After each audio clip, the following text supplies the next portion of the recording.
بسم الله الرحمن الرحيم.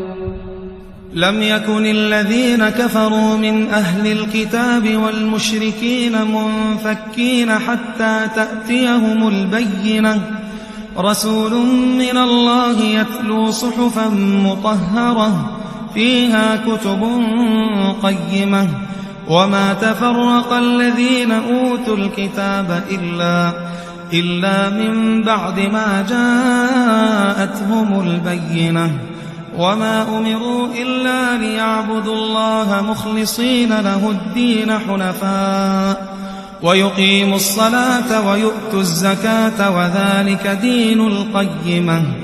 إن الذين كفروا من أهل الكتاب والمشركين في نار جهنم خالدين فيها أولئك هم شر البرية. إن الذين آمنوا وعملوا الصالحات أولئك هم خير البرية. جزاؤهم عند ربهم